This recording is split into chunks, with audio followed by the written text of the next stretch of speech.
Hello dear students.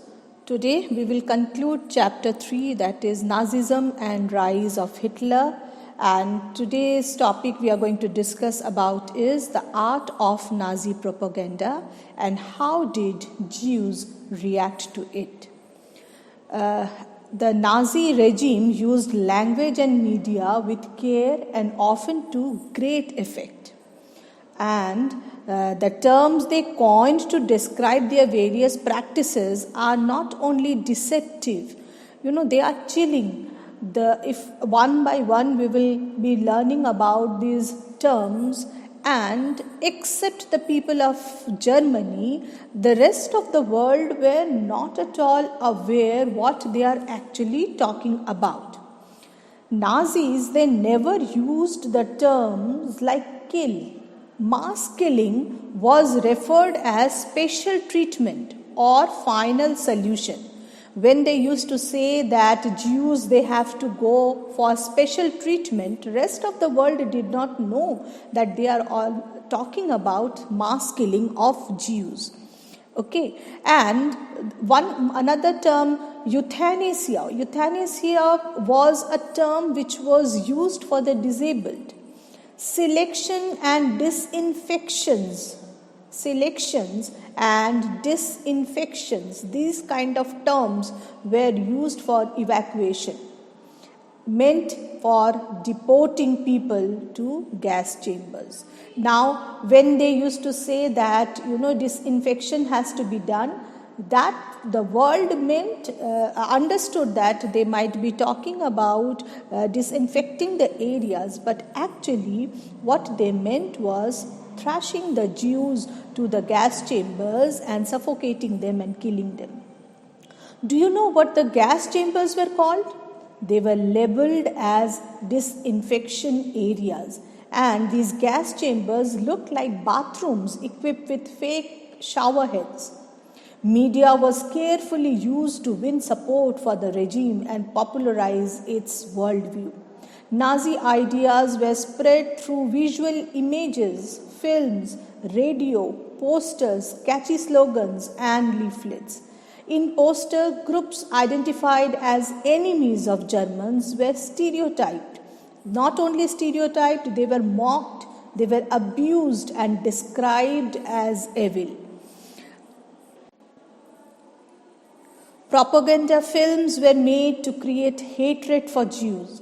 The most infamous film was The Eternal Jew. Orthodox Jews were stereotyped and marked. If you refer to your book, page number 69, you can see that they circulated pamphlets and posters attacking the Jews. The picture which is given here, you can see that it is an image of a Jew created with the caption that reads that money is the god of Jews. In order to earn money, he commits the greatest crimes. He does not rest until he can sit on a big sack of money and until he has become the king of money. Information about the Nazi practices came out of Germany during the last years of the regime, but it was only after the war ended and Germany was defeated that the world came to realize the horrors what had happened in Germany. The Jews wanted the world to remember the killings and sufferings they had endured during the Nazi killing operations, which were called Holocaust. The documents left behind by the ghetto and camp inhabitants who wrote diaries, kept notebooks, and created archives became the source of knowledge about the Holocaust. And a bulk of the German common mass had deep faith in Nazi ideology. How did the Jews they react? They showed deep hatred because they showed deep hatred for the Jews. Whenever they saw someone who looked like a Jew, anger surged inside them. They marked the houses of Jews and reported suspicious neighbors. They genuinely believed that Nazism would bring prosperity and improve general well-being. But there were other Germans who were not at all influenced by the Nazis. They organized active resistance to Nazism, braving police repression and death. However, the large majority of Germans were passive onlookers and apathetic witnesses. They were too scared to act, to defer, to protest. There's a poem which talks about a person, a common man in Germany who was not a Nordic Aryan. The poem says, first they came for the communist. Well, I was not a communist, so I said nothing. Then they came for the social democrats. Well, I was not a social democrat, so I did nothing. Then they came for the trade unionists, but I was not a trade unionist. And then they came for the Jews, but I was not a Jew, so I did little.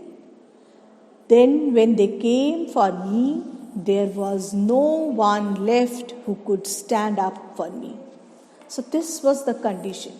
People, this indomitable spirit to bear witness and to preserve the documents, it was seen in the ghettos and camp inhabitants who, as I said, who wrote diaries and all.